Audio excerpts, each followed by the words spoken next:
Hello chickies, welcome to the Fully Booked Penguin channel. I am Hannah and today we are doing my reading taste tag, or get to know my reading taste tag.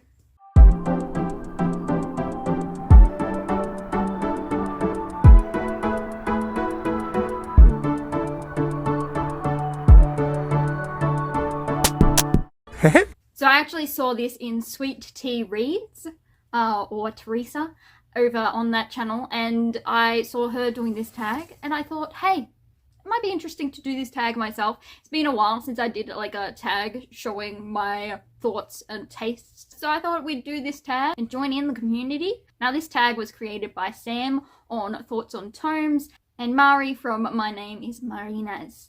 Now there's a total of 15 questions today. We're just going to go through them. Some of them I'm not sure quite how to answer, but we'll get to that. But first I'll do a quick self-intro. Did anyone else ever hate the self-intros in groups? Because I did. But let's get into it. So my name is Hannah. I am at the latter end of my 20s. I'm closer to my 30s. And I live in Australia. That's why I'm wearing a big coat, because it's winter here. And it's freezing. It's not actually freezing. I mean, there's snow on the mountains currently, but it's really just foggy. Foggy and cold. But Australia has terrible insulation in their houses. Don't ask me why. It's a mystery to even us. And I know on social media, everyone tells you you have to choose what your marketing is, who you are on the interwebs. I am a writer, reader. I like games. I like books. I like music. I like K-pop. There's so many things that I like, and I don't want to just have a separate channel for every single interest, because that's...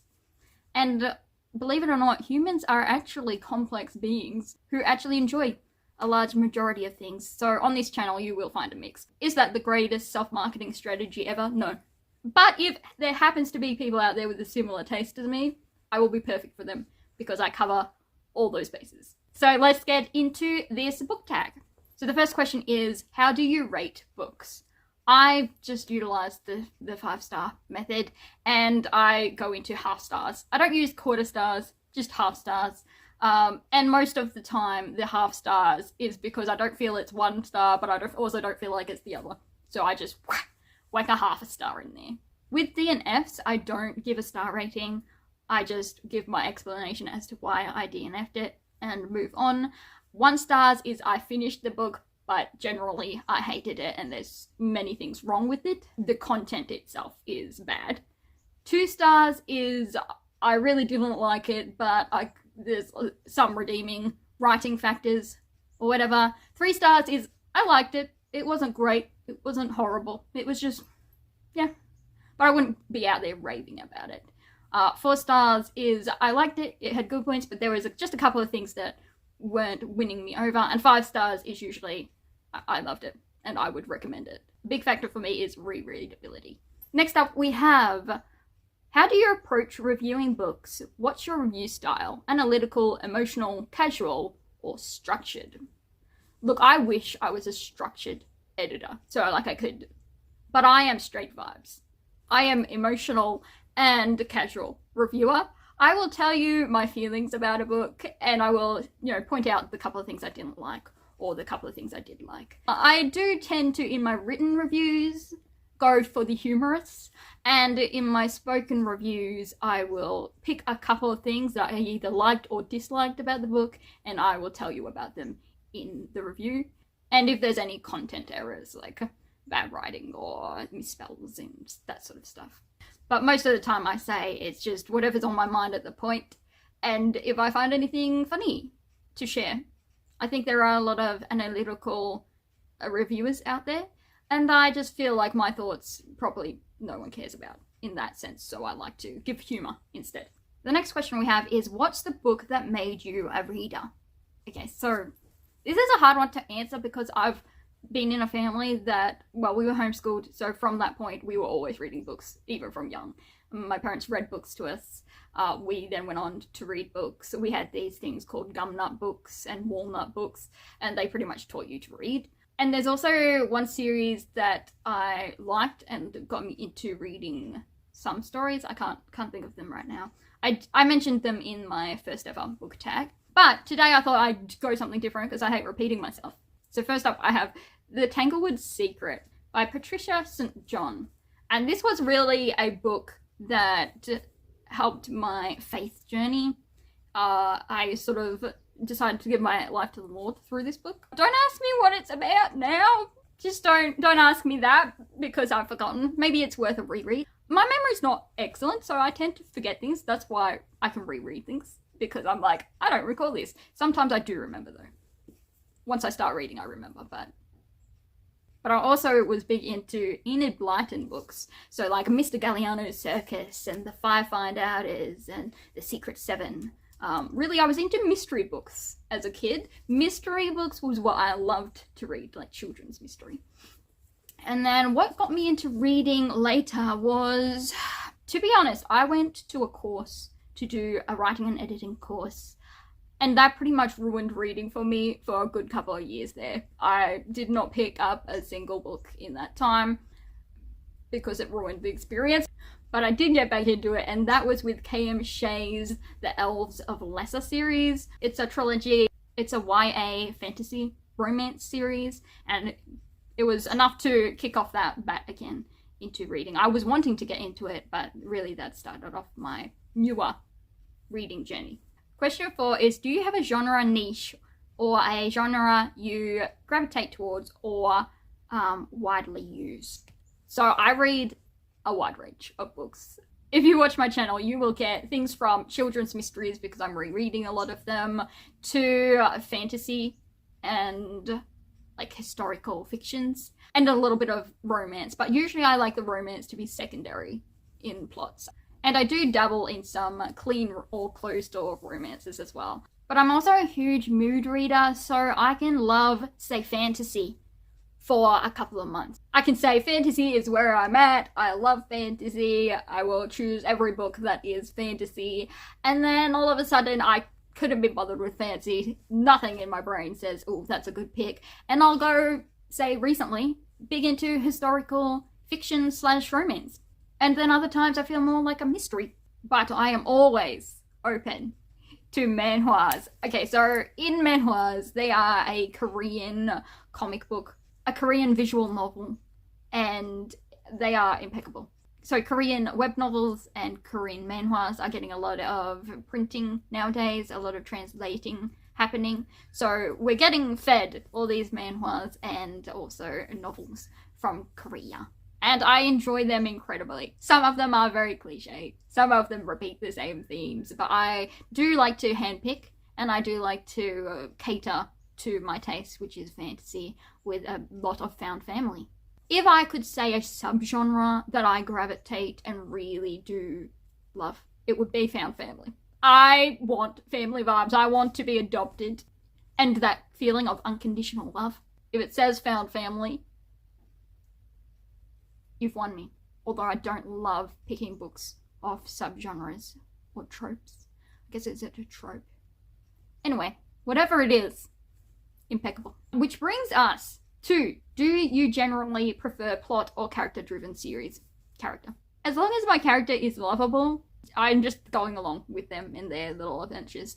I do enjoy plot, but if the plot doesn't make any sense or it gets ridiculous, I'm too picky when it comes to nonsensical plot. Same with characters that are not to my taste. I find it difficult to read books where I don't like the main character. Some people, they couldn't care less if the character is unlikable. I'm not said person. I have to like and attach myself to the characters in order to enjoy myself. I do still read plot-driven things, but I prefer character. What's a book you love so much that you don't care if others don't like it?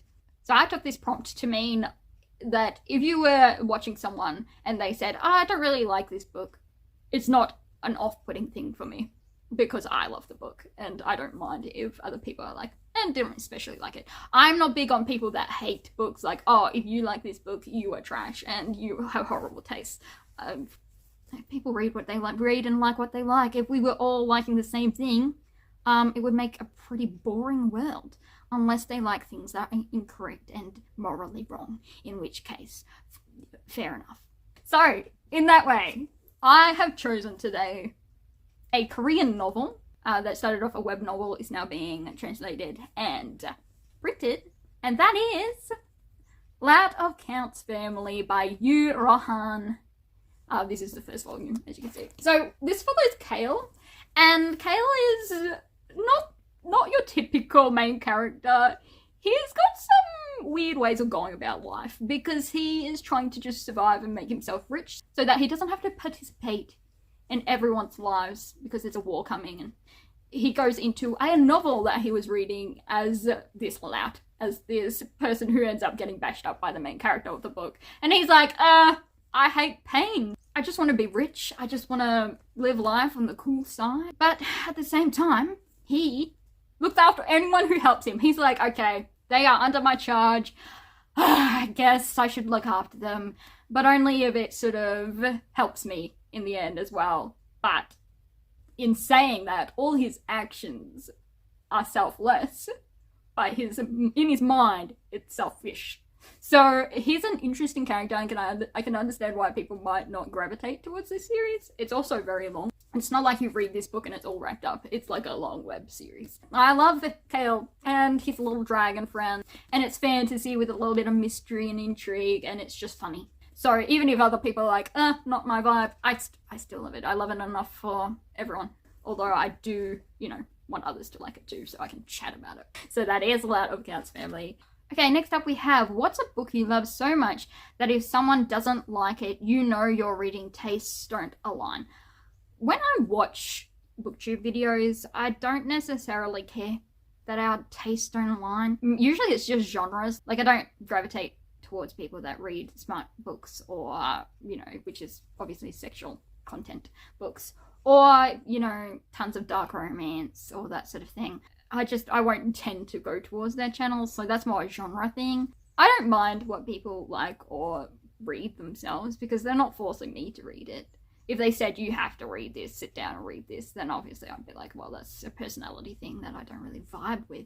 So therefore, my really only answer to this is if they openly despise or dislike the Bible. So I don't mind if people don't read the Bible or aren't Christians. That's up to them and the Lord. But if they're openly like, oh, the Bible sucks, bagging out, God, then obviously I wouldn't watch their channel. And really, I feel like that's the only answer I have, other than genre things. But there's not really another book, like specific book, that I can think of, that I'm like, if you don't like this, Because at the end of the day, I don't mind what you read, as long as you're respectful and nice. Because I read tons of channels where my tastes do not align at all, and yet I have fun watching those channels. So, what's in your trash pocket? As in a book that most would think is bad writing, or just like not a book people would usually gravitate, is a bit tropey. Once again, a difficult question to answer because I don't know. And I don't really take part in scenes where it's like, this is good or this is trashy. But I'm trying to think of any books I read that would be considered overly tropey. Because it has to be a book. I don't know, because if it's poorly written, like the writing has tons of mistakes in it, I tend to get a little bit frustrated by it. And if it's tropes and stuff, I don't necessarily love tropes. I also have a terrible memory, so I could be forgetting a book. Okay, so there is a game that technically has a lot of reading in it. It's got a lot of plot and a lot of things going on, which would be the Love and Deep Space universe, which is impeccable. It follows a bunch of stuff. It follows an MC, main character, which you play as. So technically that would be in my trash pocket, because a lot of people would be like, oh, why are you playing that game? But it's not necessarily a book, is it? Otherwise, I did read and enjoy a historical romance just recently, Healing the Mountain Man's Heart by Misty M. Bella. And it read like an episode of Dr. Quinn, Medicine Woman. And it was like chaos every turn. Something was happening. Someone was injured. Something. And I was just like, whoa, all this stuff happening. It is a Christian romance though, so there's nothing, questionable going on. But it was like really just every turn something was happening. So I guess would that be considered a trash pocket read? I enjoyed myself, but it was all over the place. It was like watching a TV episode. So I don't know. Do you have any deal breakers in books? Here's the thing, if I know that a book is going to have certain things, I just won't read them. For example, like really smutty books, they just don't align with me, and so I do not read them. But one thing where I'm reading the book and I'll put it away, I'll like be like, nah, is if there's like an abusive relationship or romance in it, where the bloke is obviously abusing this girl, either emotionally, physically, and the girl is like, oh yeah, but you know, he's so handsome. Like romanticizing a toxic relationship, and you find out that in the end she ends up still with him. Any abusive, toxic relationship dynamic is a no. I do pettily, and I admit it's petty, if the character is too dumb, keeps making dumb decisions. Especially if the author is like, this character is so smart.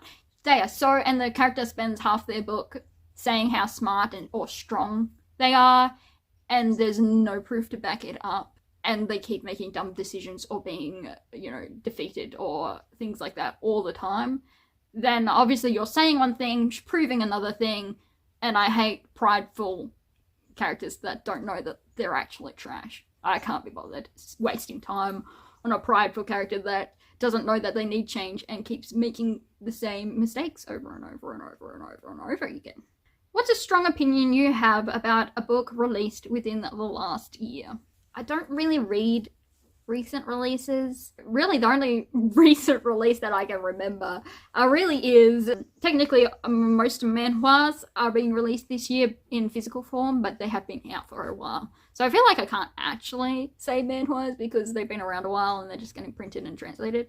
And really the only other recent releases that I can think of, this month I read A Beguiled Gentleman by Audra Wells.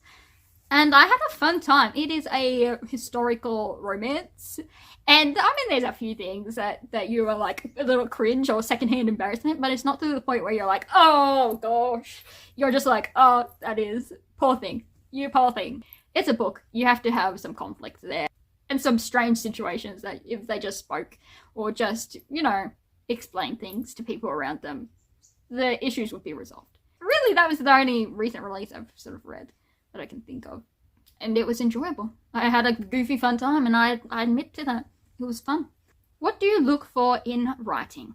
Well, I kind of already spoke about this. I look for excellent main characters that I can love and adore. I love side characters. If your story has side characters that are actually a part of the book, actually have their own personalities, are funny, are lovable, I will adopt them over the main characters. I will be like, okay, these are my adopted little characters, and I will love them for eternity. Writing that I don't mind. Some people go on about showing and not telling. I really only notice it if it's telling you all the history of the seven lords and lands of the blah blah blah, and I like it when my history is brought out through gradually through different happenings with the character, not just plonked down in front of you like 20 years ago there was a war in blah blah blah and the armies of blah blah blah went to do the thing, and then suddenly 12 years later there was another, and like I just couldn't care less. Until you get me attached to your character, I will not care about where they live or what wars are happening. Call me unempathetic. I am actually the most empathetic if I like the character, but if I don't, couldn't care less. If people are dying, it's a book. It's just words on a page, unless you get me attached to the character and tell me the world through that character. That's what I like. And what else? And main characters making smart decisions. I read a wide variety of like prose styles and that sort of thing. Like I read the Emily Wilde series, loved it, enjoyed it. I mean, the story really had some faults for me, but I didn't mind the way it was told. I've read historical, I've read more fast-paced YA. So I don't really have a certain thing that I'm like, oh, this is the style.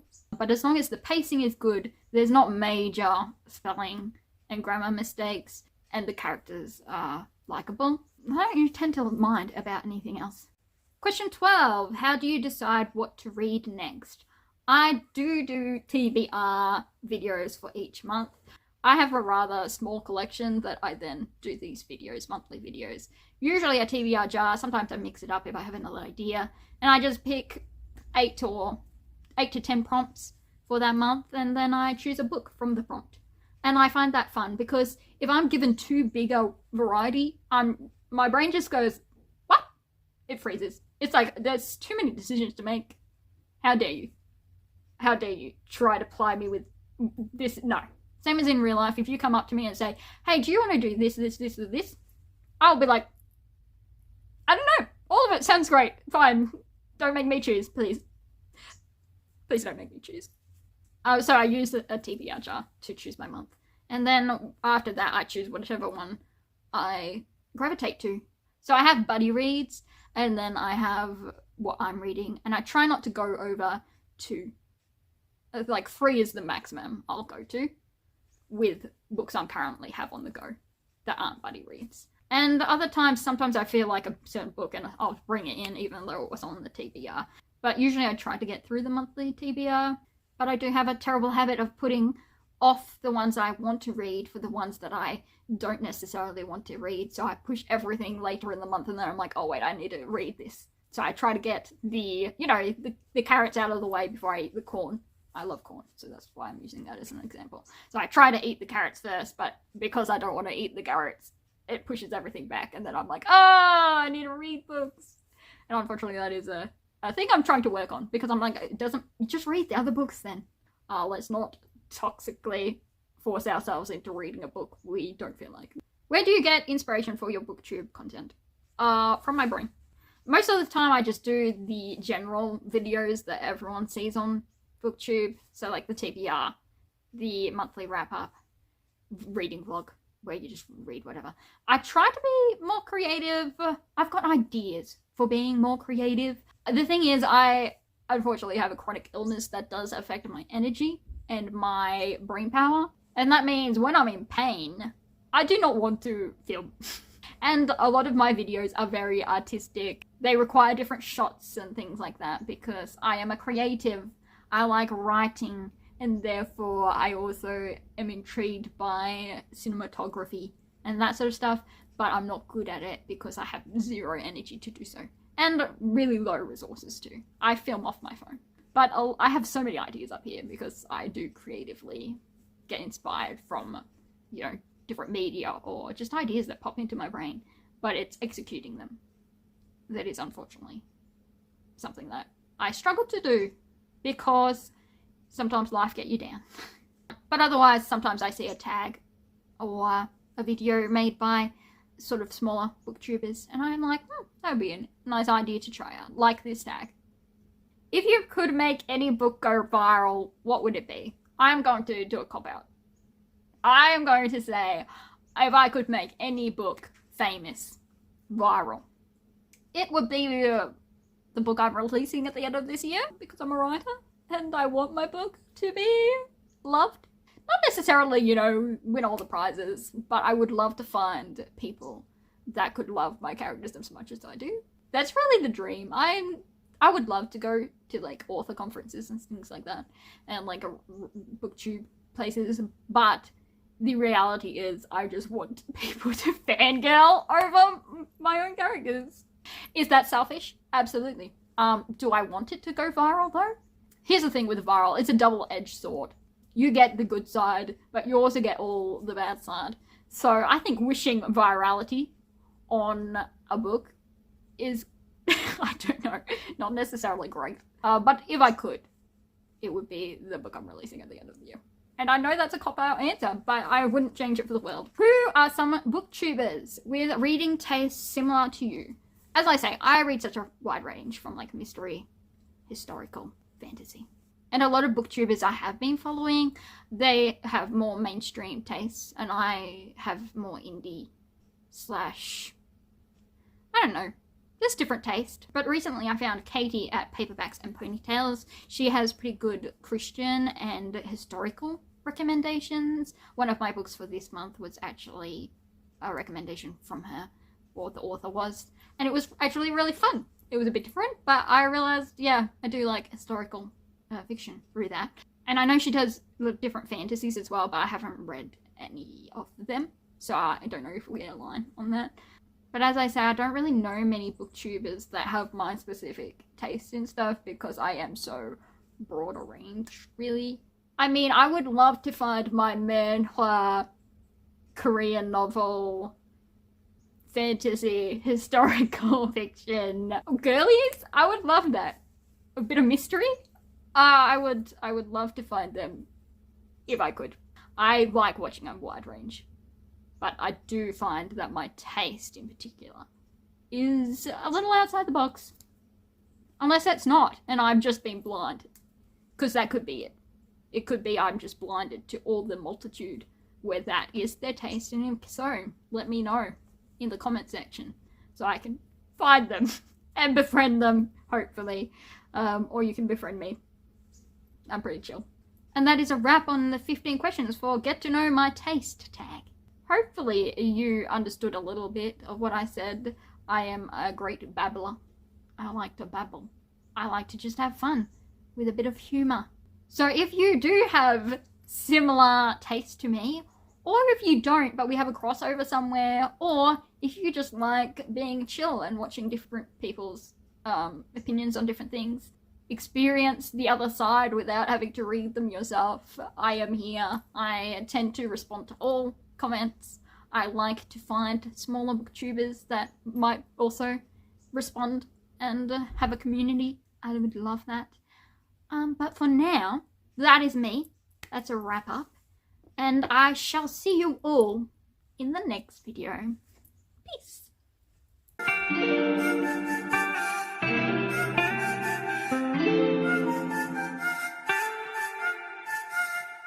티니로그 끝.